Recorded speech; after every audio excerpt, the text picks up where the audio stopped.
This episode of the Naturist Living Show, Women and Naturism.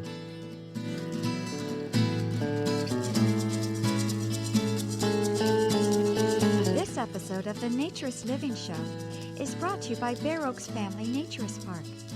At Bare Oaks, we offer traditional naturist values in a modern setting. Free your body, free your mind. www.bareoaks.ca.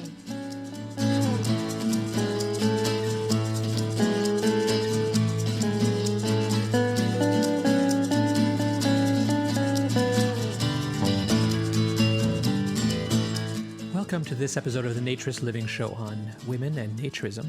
It's a complex topic, one that I've actually had a lot of requests from you, my listeners, and I do appreciate all the feedback as always and the suggestions. The topic is a complex one because women have the hardest time in our society with body image and self-esteem and self-confidence, and a lot of that self-esteem and self-confidence falls back on that self-image and body image. So while women are often the ones that have the hardest time trying naturism, particularly as single women, they're the ones who benefit the most from naturism. And once they really experience it, they can be the ones that become the most passionate about it because they get the biggest reward. For them, it's the greatest change from our society and the pressure that they feel in the textile world. So we're going to explore that in today's show. There's a number of women that I interviewed, which is why it's taken a while to get to this point. And I apologize for this being also the longest show we've done to date. There's a lot of good material. I thought it was very important to include it. And I looked at making it a two-part show like I did before when we looked at how naturism and nudity is treated in the media. But it didn't divide well, and I thought it all needed to stay together because this one show by itself can be used certainly to help people get used to the idea of trying naturism and help them deal with the fears they have before they try naturism.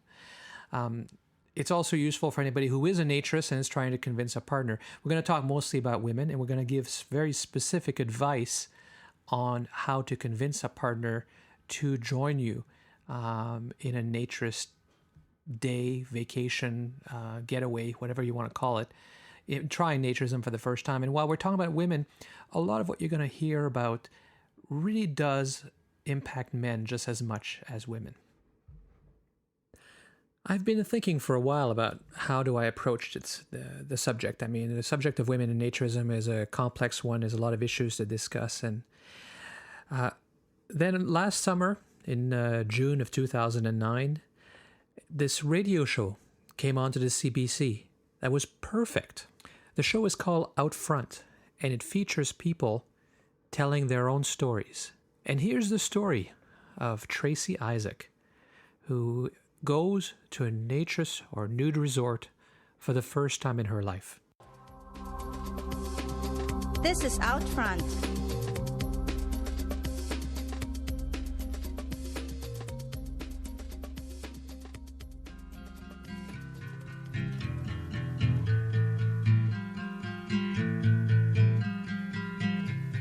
I always say no. I always say, forget it. There's no way. You can just stop asking now. But this year, he kind of wore me down. I'm Tracy Isaacs in London, Ontario. Welcome to Out Front. I tried very hard to get permission from the CBC to replay the show on this podcast, but there was no way to do that. You know, it's still very complicated with copyright issues. It's okay on the radio, but on the internet, it brings up all kinds of issues. So instead, I thought I would contact Tracy Isaacs directly, and this way we could go through everything she's discussed in the show anyway, and we could also get more in-depth on several of the issues that she probably wasn't going to cover as much because she wasn't necessarily creating the show for a naturist audience. The show, unfortunately, is no longer available on the internet. The show itself was canceled, and so the section of the CBC site where the archive of that show was housed doesn't exist anymore. So I will try to find the original show online somewhere, and if I do, I'll put a link to it. If not, unfortunately, this will be the only way you can get a general idea of what the show was about. How long was your husband, Reynold, trying to convince you to do this, and how did he manage it? He would mention it on and off, well, basically since I met him. So I've known him for 12 years, so he's been trying to convince me. We went last year, so for 11 years.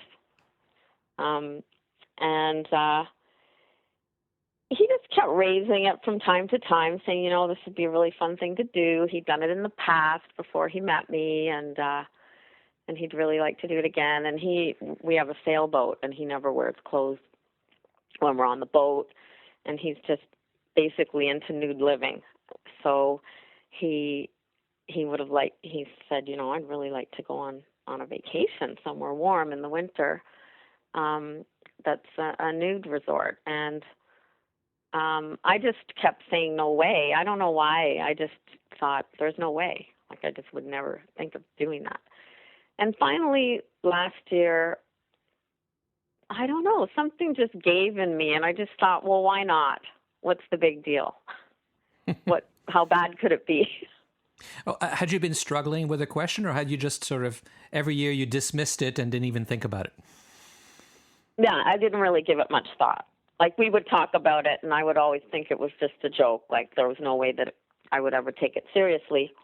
And then finally, what happened was our vacation plans that year fell through. And so we had this up in the air sort of, what are we going to do? And he said, well, why don't we go somewhere nude? So I thought, I don't know. I mean, just, okay, give me the options, So I thought I would be willing to try it. But no, I wasn't preoccupied with it because I never really took it seriously. So it obviously made a very interesting radio show. What made you think to turn this into a radio show? Well, I had done something for Outfront before, and I write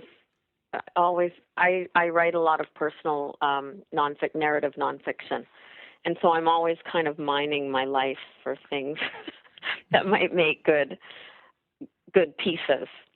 And so I thought, well, this is one because Outfront really likes stories that push people beyond their limits. They like it when people are on a quest or on some kind of self-exploration. And I had pitched a few things to them between this one and the one before that just didn't have what it took. And so this one I thought, well, they might find it interesting because it's certainly something that's pushing me beyond my comfort zone. So I just pitched it to them. So you said earlier that it was, you just sort of suddenly decided, yeah, well, what the heck, let's go for it.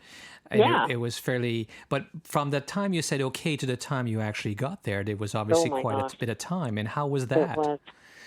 That was, well, and also because I pitched it to Outfront and they accepted it right away, they thought it was a great idea. And then I thought, why in the heck did I offer to do this for the radio? It's hard enough that I'm, putting myself out there just personally. And so I was sort of regretting having agreed to tape the whole thing because it was a real struggle for me. I've always had body image issues, and the idea of taking off my clothes and being in public was quite terrifying, really. Did you try to back out at any point? No, I never tried to back out. Good for you. Now, do you think if the CBC hadn't agreed to do the show, do you think you would have been more likely to maybe back out? No, I don't think so. I mean, once I agreed, I thought, I think I just need to go through it. I never really thought I would back out. I did think, why did I agree to this? But I never actually thought I would back out. Partly because as soon as I agreed, well, Reynolds put that deposit down so fast.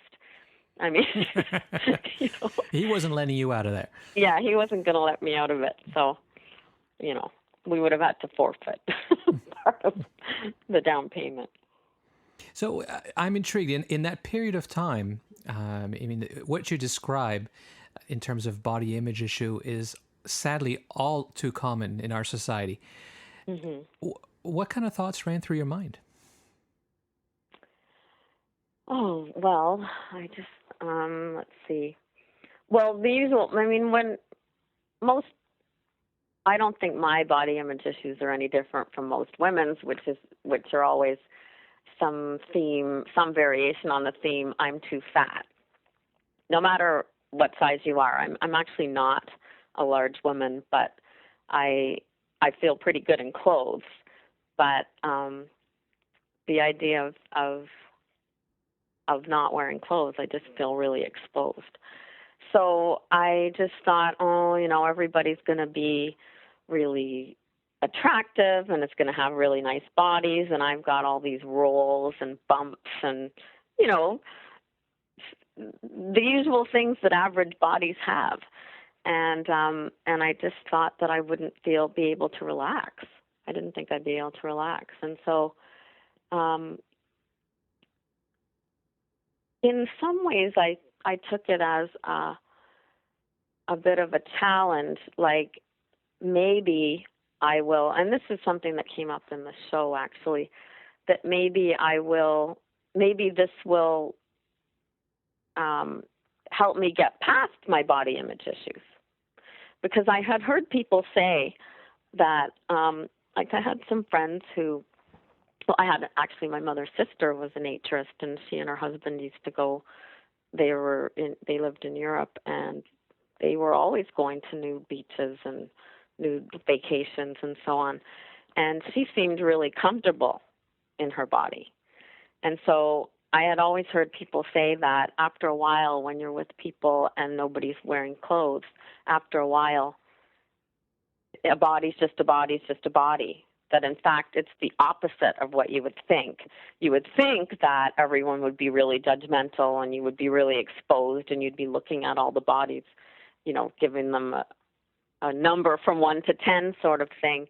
But it's actually the opposite, that after a while, all of that falls away. And so I was hoping that would happen. And in fact, in my case, that is what happened.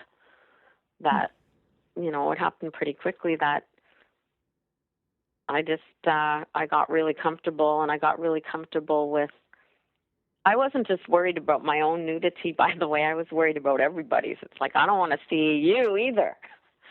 And I got comfortable with all of that a lot more quickly than I thought I would.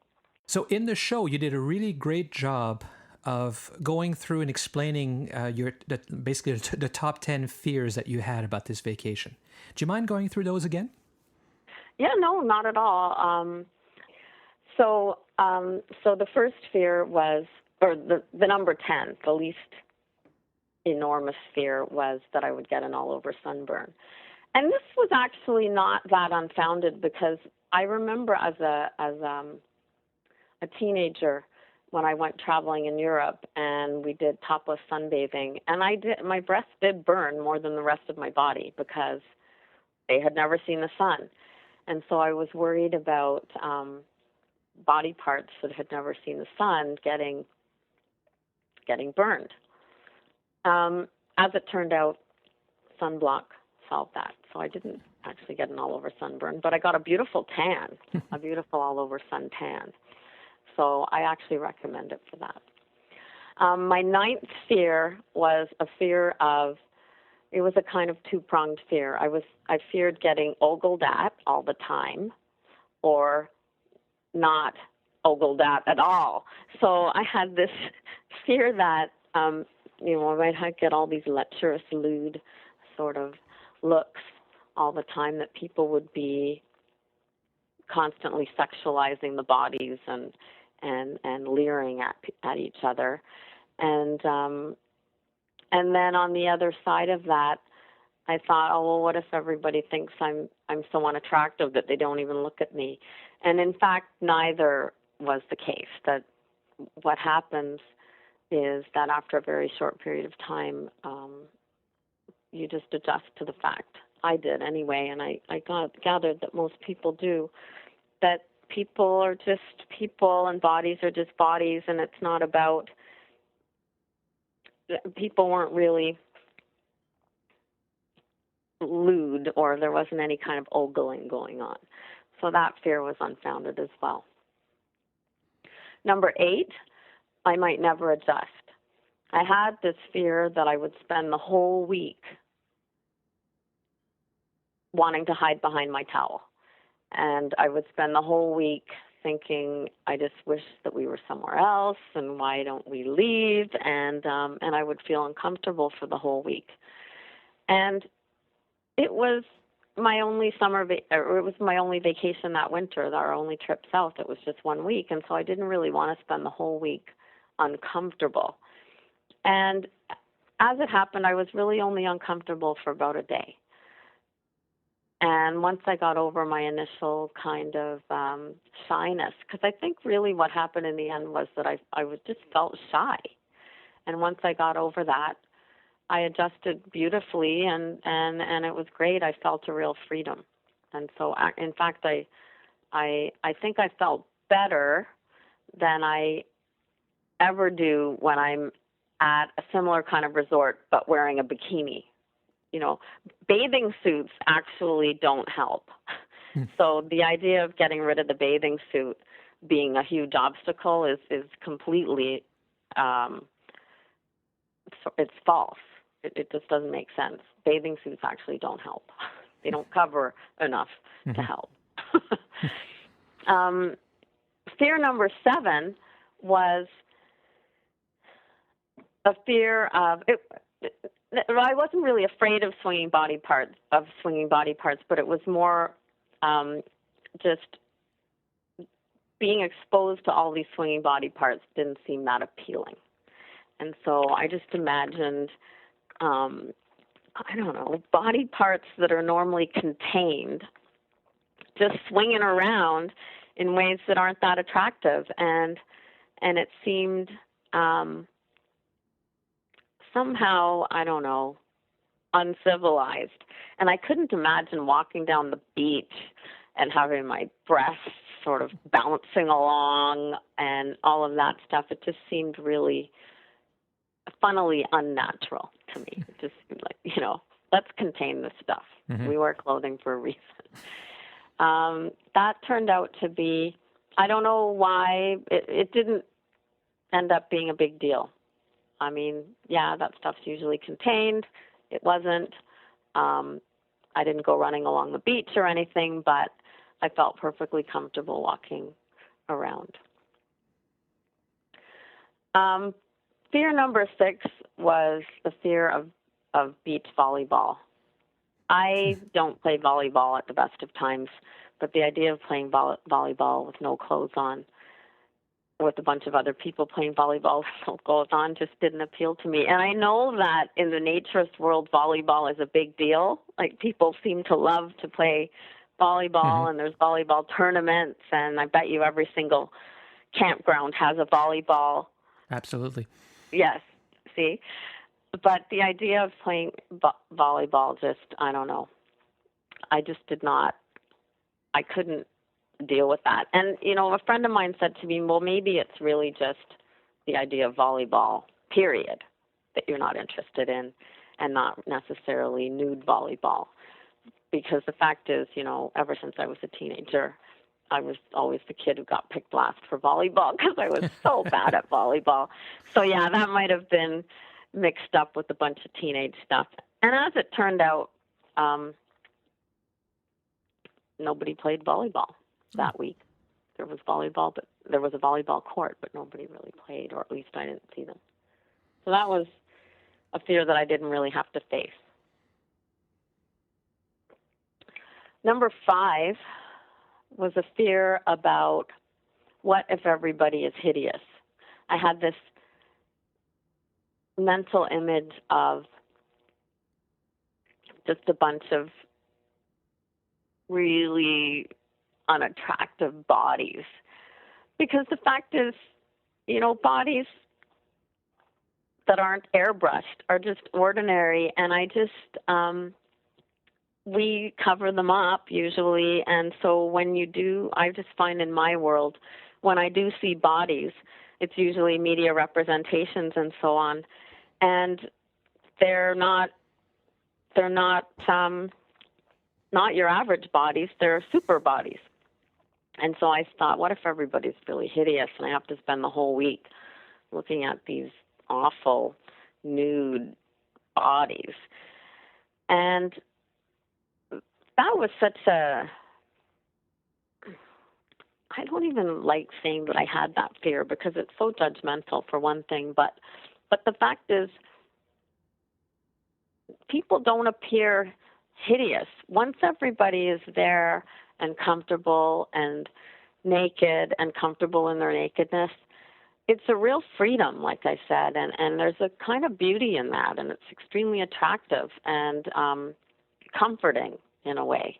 So the idea of hideous, not hideous, beautiful, not beautiful, I mean, it's not as if you don't notice when someone has an especially nice body, but that's not the preoccupation, and that's certainly not the grounds on which you interact with people. I found people to be very friendly, and there was something about taking off our clothes, and it's a great equalizer in lots of ways. Mm-hmm.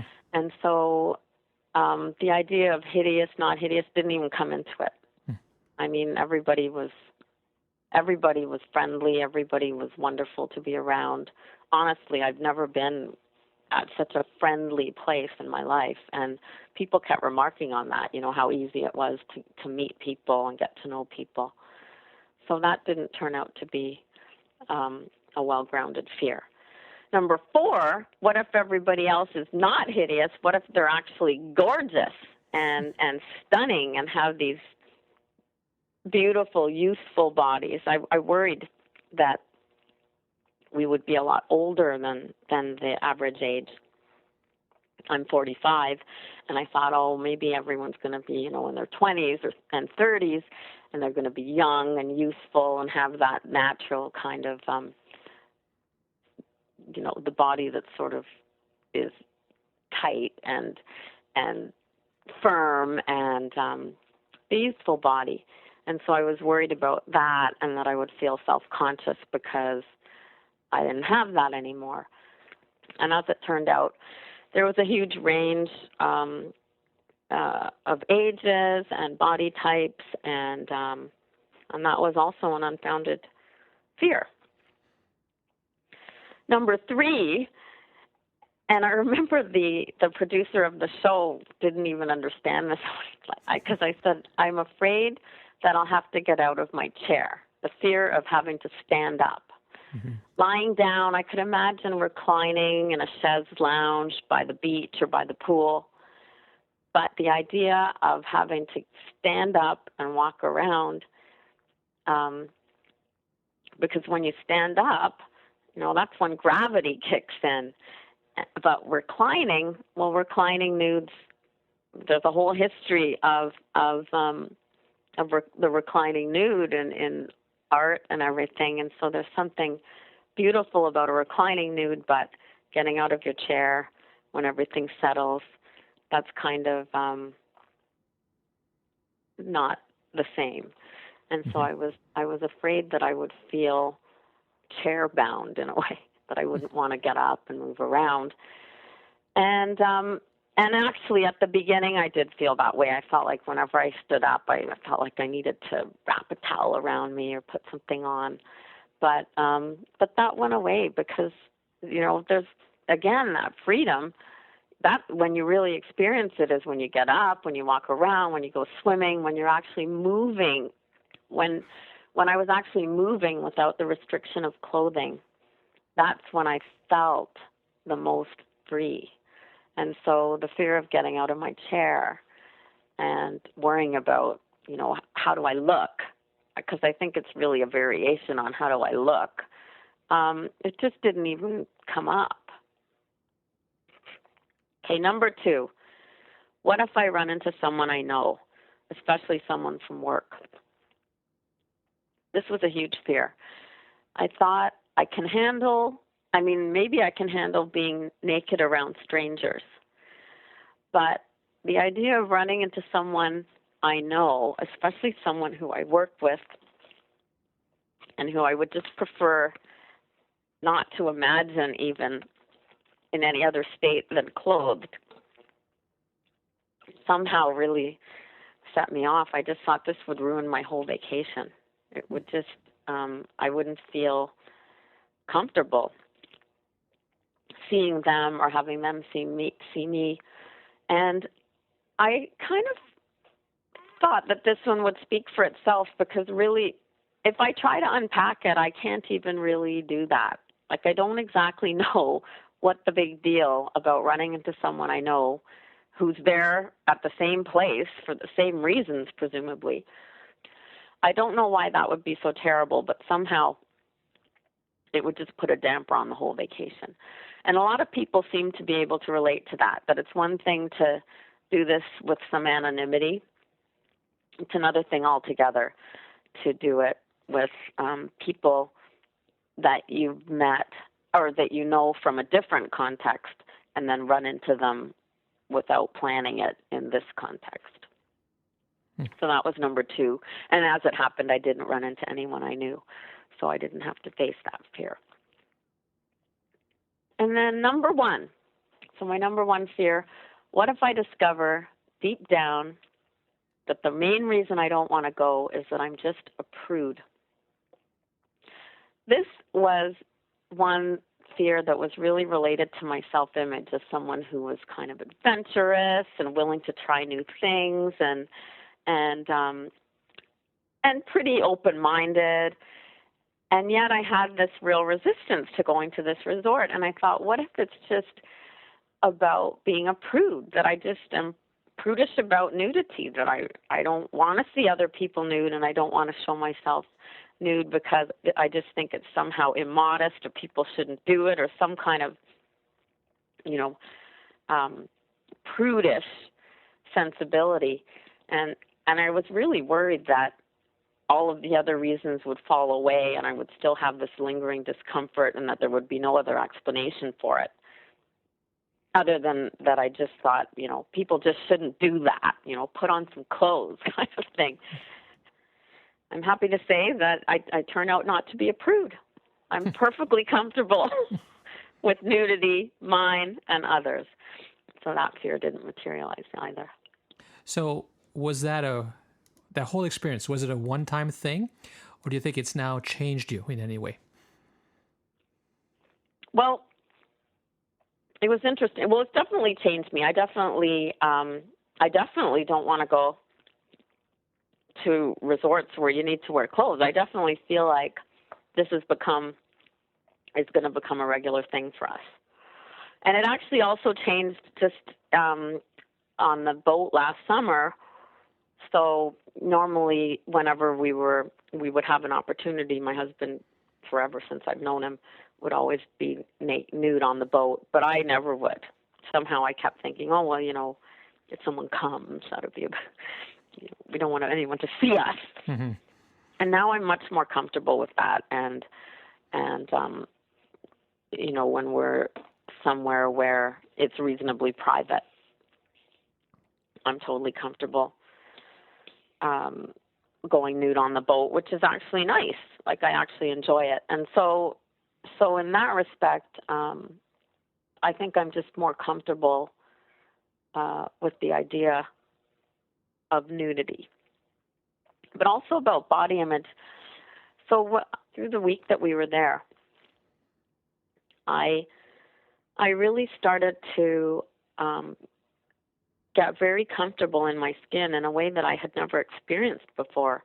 And I really felt good in my body. Like, I started to gain an appreciation for it, and my image even changed. Like, I didn't feel self-conscious. I didn't feel that I needed to lose weight, gain weight. I didn't have any kind of weight issues. Like, all of that went away. And then gradually, after we got home and we got back into clothing and back into our regular day-to-day lives, it gradually came back. And so I thought, wow, I need to do this regularly or I'm going to have these body image issues all the time. So I don't know what it is about that comfort in nudity, in being around other people, that helps with the body image issues, but I definitely felt that it did. So one of the things I found most interesting, actually, is that you teach women's study at the University of Western Ontario. So the issues that women face with regards to self-image and self-confidence is probably something that you're more aware of than most. And I was particularly interested in your number 9. You said, what if people stare at me and what if they don't, kind of thing? What if they look at me and what if they don't? And I think there's a conflict in our society with women where, you want to be sexy but not a sex object. So I'm curious how you think, has this made you look at women's issues differently? Well, okay, let me just comment on the general issue, because it hasn't really made me look at women's issues differently. I have always thought that body image is one of the first issues that young women who are just coming into women's studies or just being exposed to feminism, it's one of the first issues that they can really understand it from their own experience, because just about every woman has some kind of self-consciousness or lack of confidence or distorted body image, or, to go to the further extremes, has had an eating disorder or has been a chronic dieter, throughout her life. So it's an issue that is widely discussed and easy to tap into with the younger women. And so in a way, did it change how I think about women's issues? Not so much change it, but did it make me, it gave me a personal shift, actually, with my own body image issues. And it is a conflict, because intellectually I've always understood and been really committed to the idea that we're more than our bodies, and of course we want to be appreciated for our intellect and all of the other things that we are. And so that was that fear of, what if I get ogled at all the time? Women don't like to be objectified.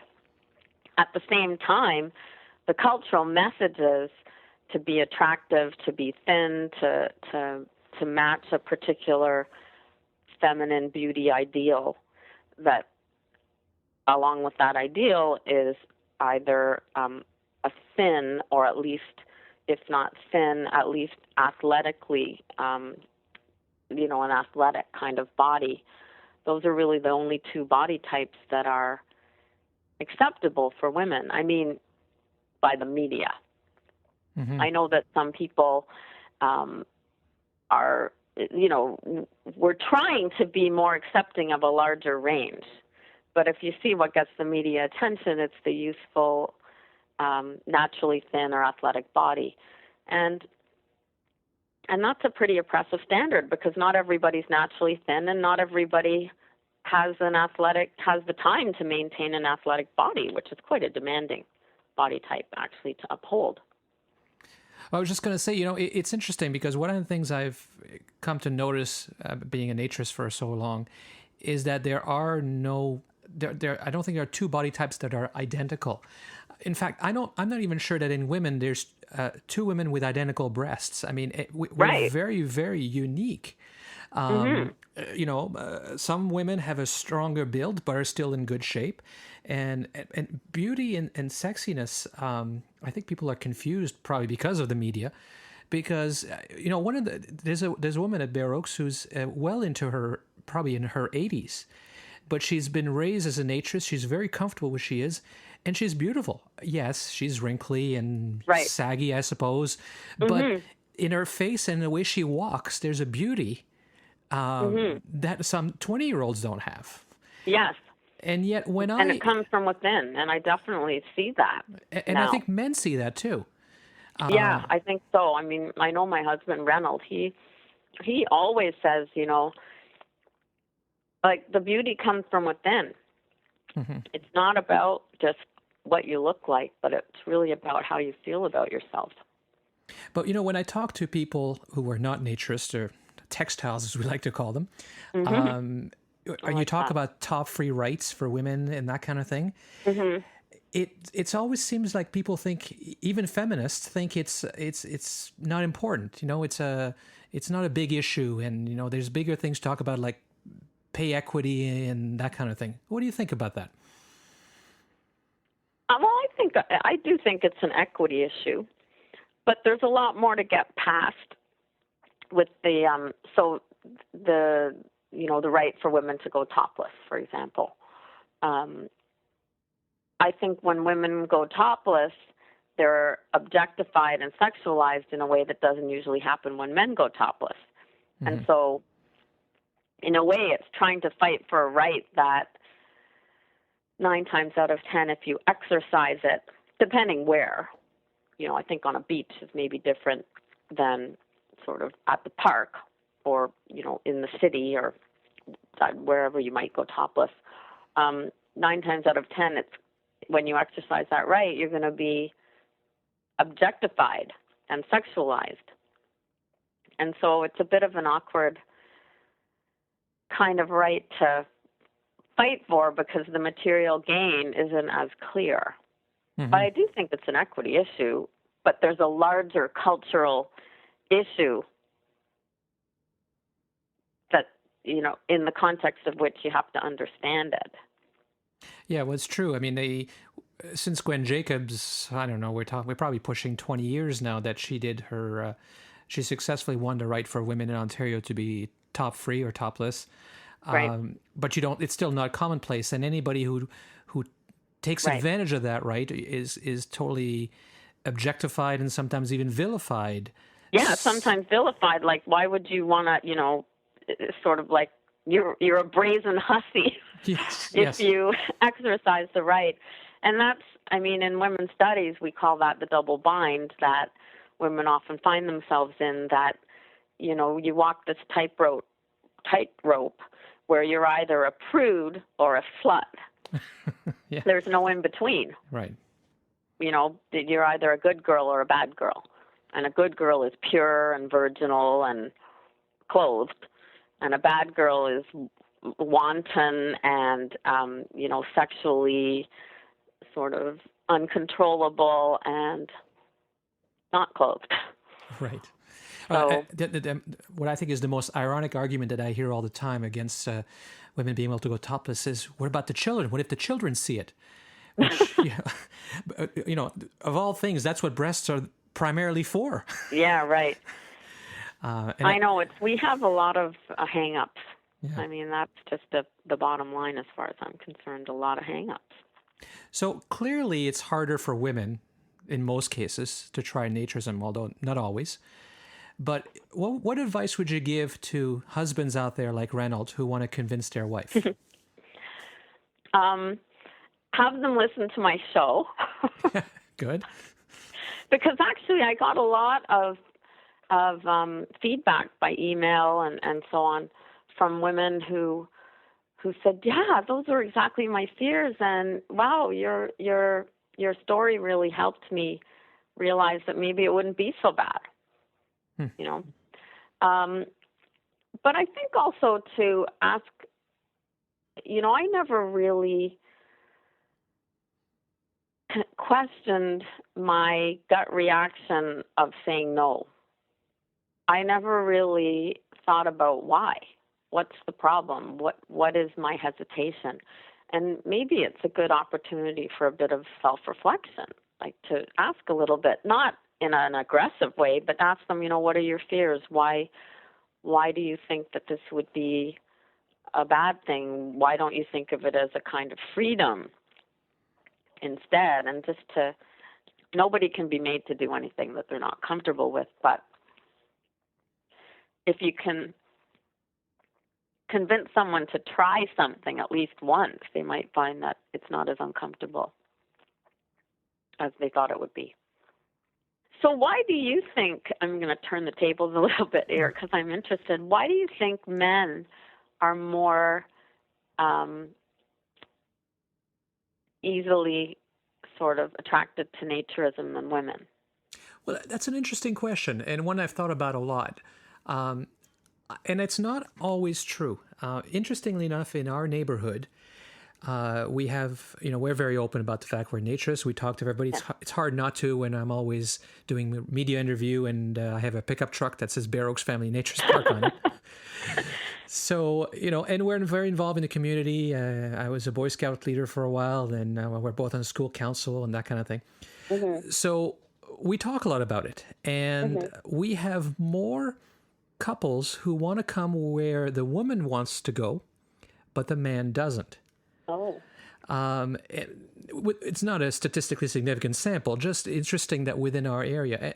And my theory there is that, we're a little older and a lot of our friends are a little older. And what you've described and what they've heard through us, the idea of this being able to get away from all of this sexualization and focus on what you look like.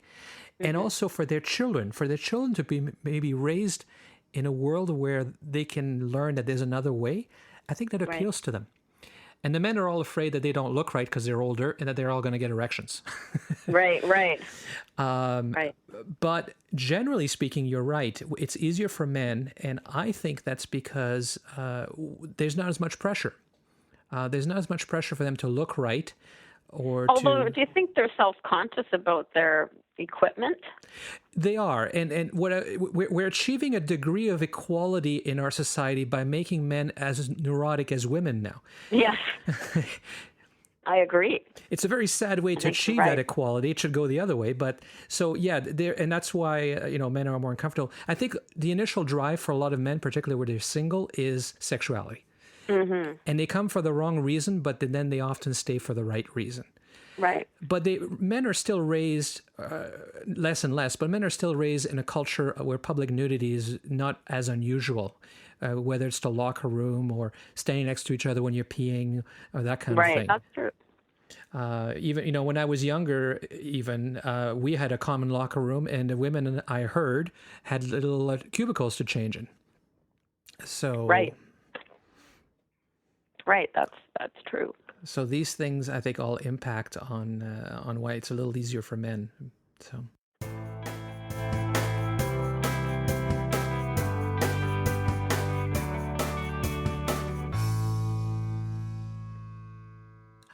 I also talked with Sandy, who's a member of Bear Oaks Family Naturist Park, and she told me about her first experience with naturism and what got her to try it.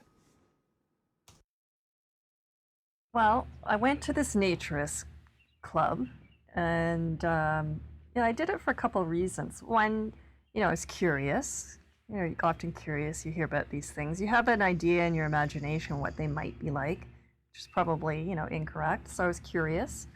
And a couple of selfish reasons. One, as well, I was going through a bad time with a friend, and I felt like I hadn't been a good friend to her. And at the same time, another friend of mine was going through a bad time, so I thought I could reach out to him. And anyhow, he was the one who introduced me to naturism. And I thought initially, when he was going through his bad time, that, by being supportive, I'd say, well, why don't you spend some more time at your club? Because that seems to always make you really happy. And in even suggesting that, he interpreted as, oh, great, and you would do that with me. And I'm on the phone at the other end going, in my mind, that's not exactly what I meant. However, since I feel like I'm being a bad friend to people, as a friend, I should do this to support my friend. And for myself, it was a challenge, because it's not the type of thing I would ever be comfortable doing previously. So there were a whole number of reasons that kind of conspired all together to make me go the first time. So my friend, who's well versed in this, advises me to bring a towel. So I, searched out the largest towel I could possibly find to go. And I set some rules to begin with, which was because I knew my friend, he could not look at me. That was the rule. Somehow, strangers looking at me didn't bother me at all, but a friend looking at me bothered me. Me looking at my friend was a bit awkward at first, but then, I could care less. It was really about my own body issues versus my issues with his body. So, go to this club and tour around, and there were, it was the middle of the week, there weren't that many people, but I saw people playing volleyball, and that's kind of, like a bad joke that you might hear about, but, it was interesting, and just people wandering about their business. It was lovely. The feeling of just the air on your skin or the sun on your skin. I think one of the first times that we went was actually, might have been a March or something. It was sort of, there was still some snow on the ground, but we'd sat out on a picnic table, and it was a really sunny day. We were in a protected area, and it just felt phenomenal being outside with the sun on your body at a time when, most people are probably cooped up in an office somewhere. So I like the feeling of being outdoors. I like the feeling of the sun and the air and everything else on my body. And a holdover from my misspent youth was loving to suntan. So the thought of having no tan lines is a really lovely thing. I guess a coat of paint on your body does, it's like a foundation for your body. So it's, that would be nice. I haven't done it often enough, but I do come once in a while. And the same fears when I come now are not there. But I would not say that some degree of being comfortable, it's not 100% for me yet. I remember preparing for the day when I was going to go up the first time. And as I said, I was really anxious and, wanting for whatever reason to back out of it. But wanting also to force myself to go. And at that time, the unique thing was that, I'd been single for a while, but I had just started to date someone. And somehow it's interesting to me that I felt more comfortable going, knowing that I was with somebody, that I was taken, versus going up single. So that was one thing. Although, as it turned out, my then boyfriend was not anywhere near as open-minded as I was, and found it, very difficult to understand why I would go up there, and why I would go up there with a married male friend, and why I would go up there and be naked with him. That was just incomprehensible to him. But, that just underscores some of the major differences between us anyhow. Because again, he was just not very open-minded. I mean, as an observer to it all, it's also very life-affirming, I find, because you see all these people from, different ages, different walks of life, and you can't help but notice that, and everyone's got a different body, but it's all the fact that they're out here and doing something together and apart, but it's kind of, it's nice, and it's very positive. I see it as very positive. Anne, who's also a member of Bayreuth's Family Naturist Park, had some interesting observation about women in naturism and trying it for the first time. Being a woman in naturist, I often think of my values that I've gained through being a naturist, and then look at my other female friends that aren't naturists, and just some of the values that I hold dear to me, and thinking that some of my girlfriends could probably enjoy as well. for instance, we had a party at my house the other day, and the whole idea of our our children that were hitting puberty, or not even quite puberty, were starting to shave their legs. So we're talking grade 4 or 5 kids shaving their legs, and I was shocked because my daughter's not that old yet. But some of my friends were thinking that, well, the other girls are doing it, so I don't want my daughter to feel left out. Just kind of go with the crowd, and so starting to get black hairs on her leg. Oh my gosh, we got to start shaving them. And I piped up and I says, well, that's such a shame that our daughters feel like they have to shave when they're in grade 4. Like, that's absolutely crazy. And then I think of my daughter and the other adolescent children that I know, and teenage children that I know that are in the naturist environment, and they don't feel that pressure.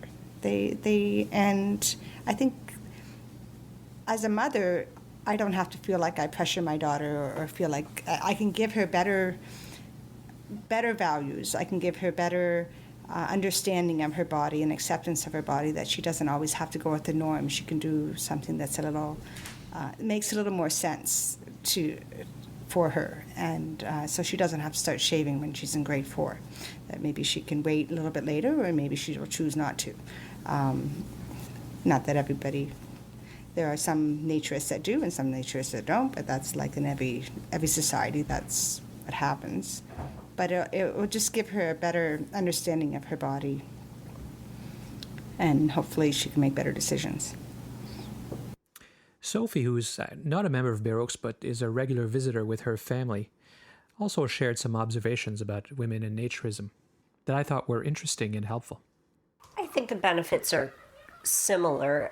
For a lot of women, so much time and effort is wrapped up in achieving a degree of attractiveness that the world considers necessary to function, that you can shed that, and it's more significant for women than men, and that you can get away from it. Many women can get away from it entirely when they take their clothes off and are nude.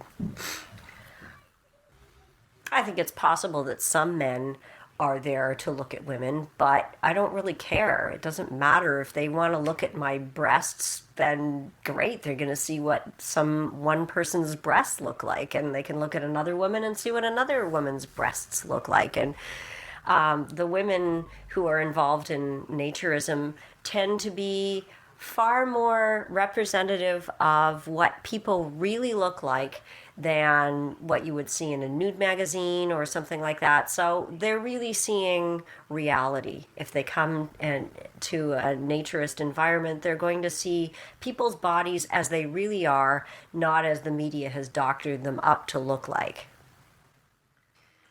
The very first time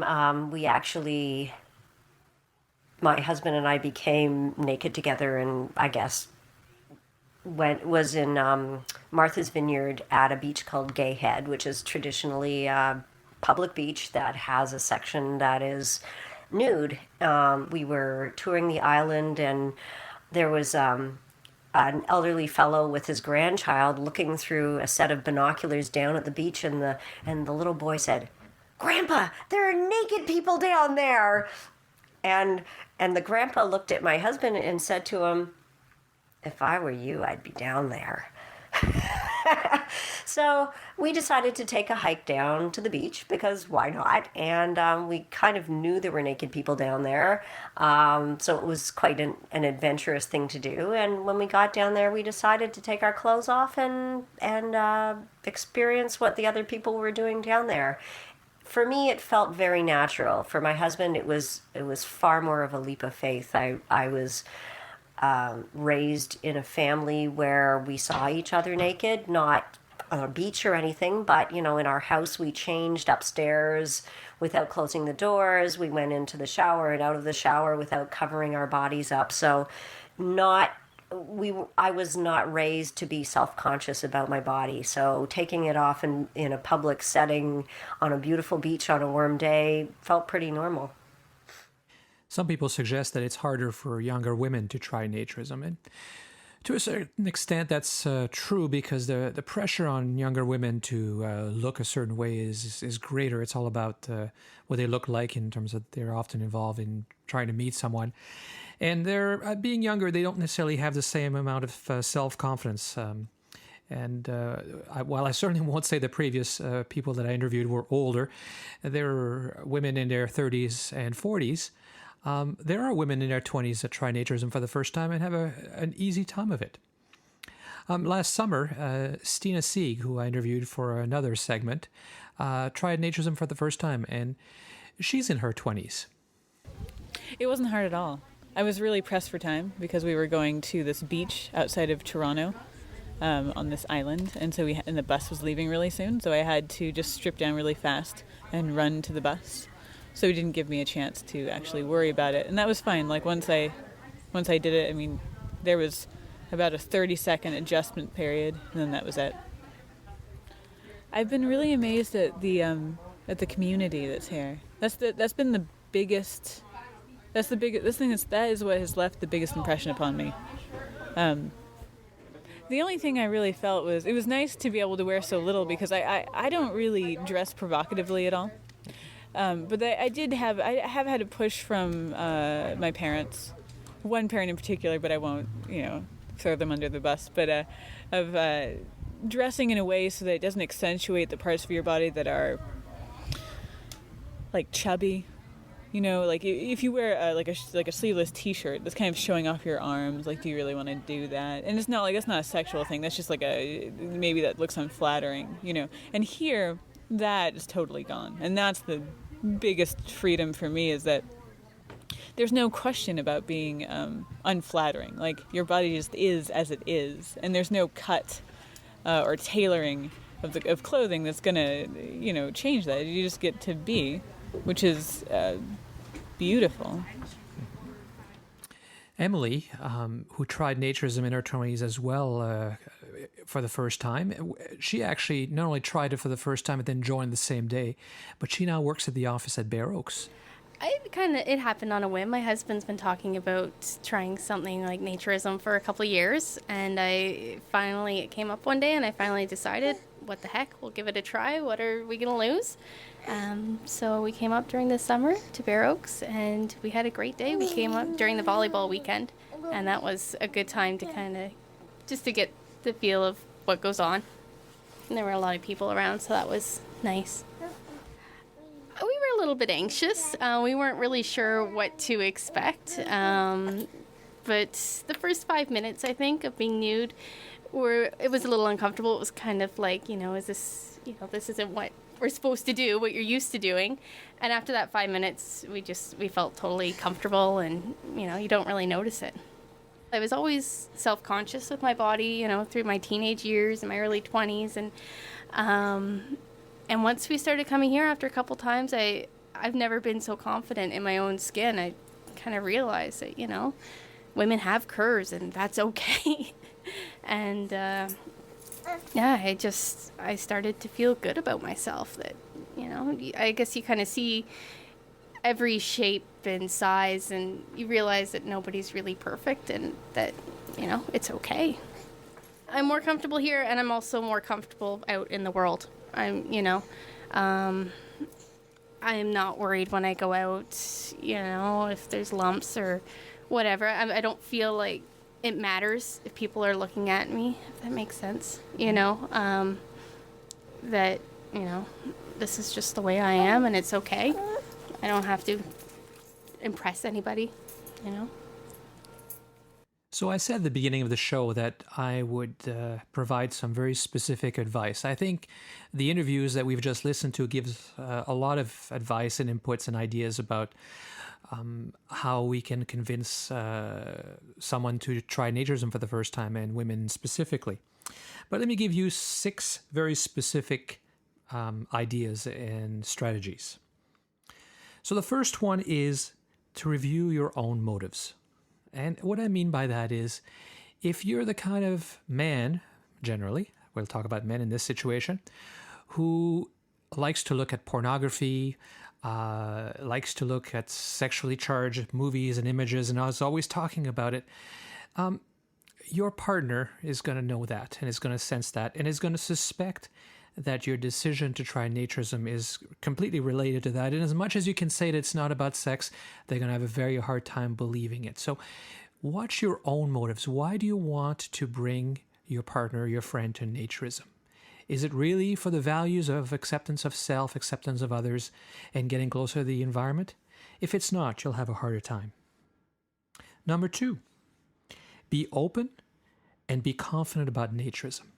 If you believe that it's true, that it's right, that the values that you talk about are there, make sure you talk about it openly. Make sure you yourself believe it's okay and talk about it that way. Any sense that you have or discomfort or uncertainty is going to come across. And it's going to be hard to convince anybody else that it's okay if you yourself don't believe in it. But if you are a true believer, if you've tried it yourself, and maybe that's what you need to do, then you can speak about it confidently. You can talk about the beauty and how it feels and how incredible it is, and everybody will believe you. Be sympathetic. That's number 3. Be sympathetic and understanding. Appreciate that it's not as simple as it might seem. Oh, sure, logically, no big deal. Everybody gets it logically. There's no problem. It's easy. But emotionally, it's very difficult. You can't lose decades of socialization just because you say so. And you also have to be sympathetic to the fact that women spend a lot of their adult life feeling like they're prey for single men. Women are objectified, and men are always trying to see their bodies, see them naked. That's the game, right? That's what the game is supposed to be. That's what society and movies and everything tells us. So if you're suddenly trying to convince a woman to take her clothes off with you, and then you're the opposite sex, obviously they're going to suspect that there's other motives behind it.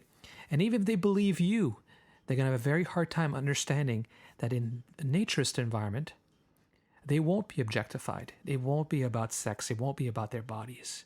And you've heard the fears in the earlier interviews that people had before. So they're very real, and you have to be sympathetic to those and understand them, and don't just say they don't exist. You've got to work with them. And the fact is, this is exactly why they have to try naturism. It is therapy that's going to help them get over all of these bad experiences they've had so far in their lives. So number 4 is that help them see it as therapy. It's exactly that. We talked in an earlier episode about gymnophobia, and really, it fits all of the criteria. The Anxiety Disorders Association of America talks about phobias on their website about definitions, and they say people that have strong or irrational fear reactions and work hard to avoid situations, even though they know there's no threat or danger, those are phobias. The fear may not make any sense, but they feel powerless to stop it. That's exactly what they say in their definition. And naturism is fighting against that. But you can't expect people to just be able to just turn that off. It's a very, very powerful emotion.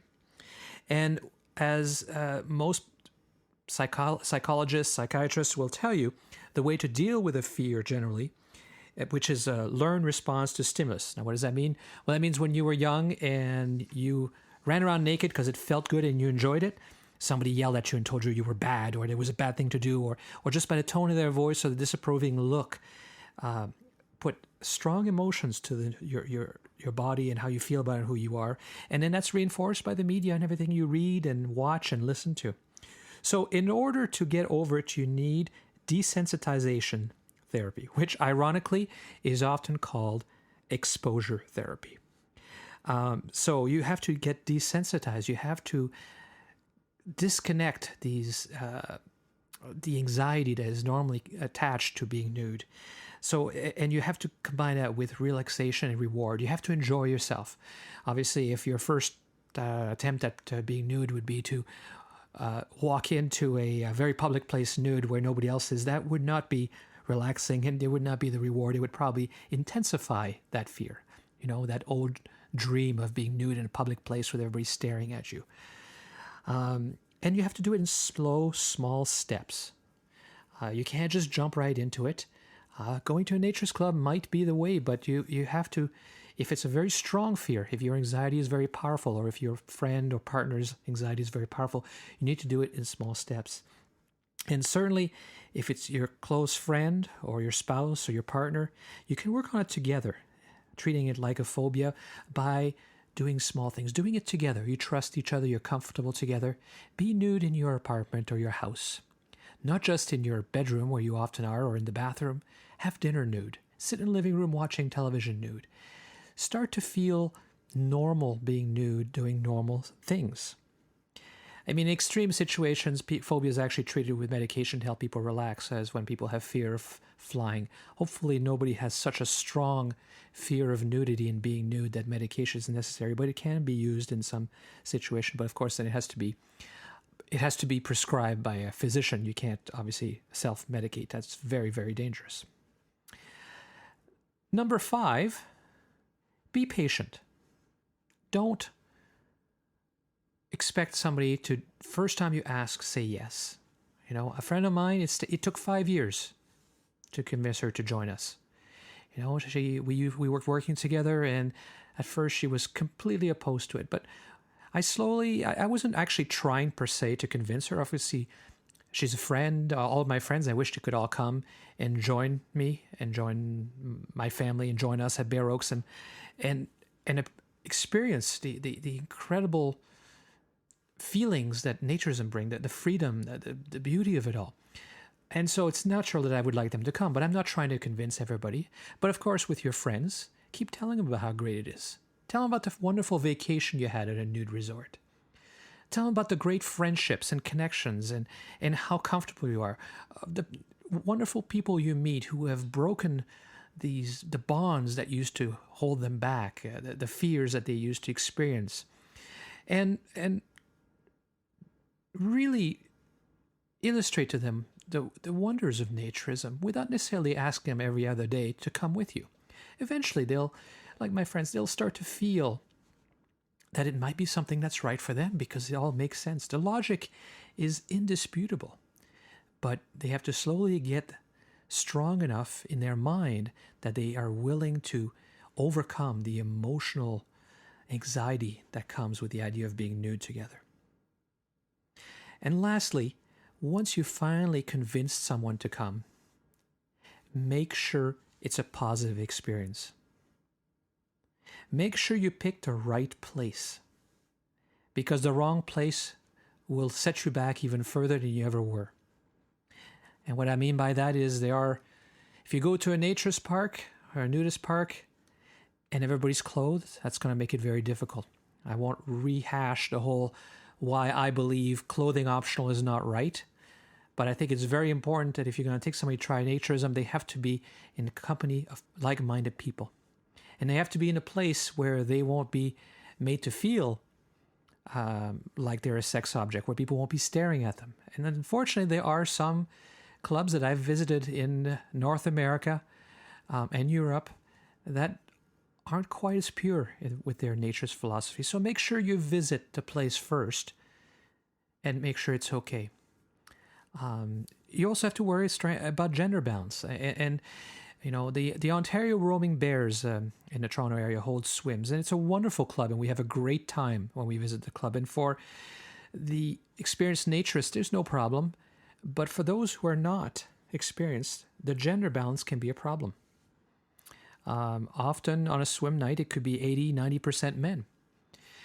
And I had, on 2 separate occasions, my wife and I took a single female friend with us. And on both occasions, they were very uncomfortable by the ratio, the gender balance being so far out of whack. They felt like they were the only woman there. They felt like they were just the object of too much attention because they were so different. Being the one of very few women, you feel like you're really in the wrong environment. You're really out of place. Never mind the fact you're nude. The fact that you're the only woman there can make it even worse. So, unfortunately, as much as I love the Ontario Roaming Bears and the swims, and we still go, I would never use their events as a way to introduce people the first time because of those 2 instances where people actually really didn't enjoy themselves and afterwards wouldn't come to any more naturist events because of their first experience. So make sure that the first experience is a good one. Make sure the weather is right, make sure the place is right, make sure the people are right. And whatever you do, what you should not do is make it a surprise. Because I have seen that at Bare Oaks where people, well, men, it was in both instances, it was a man bringing his wife or partner without telling him where they were going. That's not a very good tactic. You lose trust, and there's a good chance that the person will be very upset and angry because you're fighting an emotion. It's not like you're surprising them by taking them to a restaurant. This is something very complicated, and associated with that are very powerful emotions and anxieties, and you can't expect people, if they're suddenly thrown into it without any advance warning, without any preparation, to be able to just adjust. You might make the situation even worse. So make sure the first experience is a good one, a trusting one, a comfortable one. If you do all that, I really think that given enough time, you can convince anyone to try Naturism.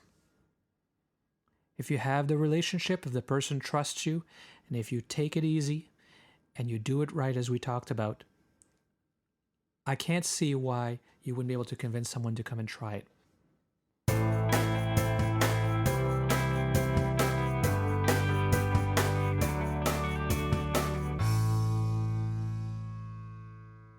That's all for this episode of the Naturist Living Show. Thank you for listening. Please keep sending your comments and suggestions. I really appreciate getting them. The show's email address is naturistliving@bareoaks.ca. That's B-A-R-E, naturistliving@bareoaks.ca. Join us again in about a month for the next episode of the Naturist Living Show. My name is Stéphane Deschênes. I'm your host and the owner of Bare Oaks Family Naturist Park. Thank you once again for listening. Your support is really appreciated. This episode of the Naturist Living Show was brought to you by Bare Oaks Family Naturist Park. Traditional naturist values in a modern setting. Traditional values means that naturism is more than just taking your clothes off. It is a life philosophy with physical, psychological, environmental, social, and moral benefits. Bare Oaks Family Naturist Park strives to promote those naturist values in a modern setting that provides the amenities and services that our members and visitors expect. Free your body, free your mind. Learn more at www.bareoaks.ca.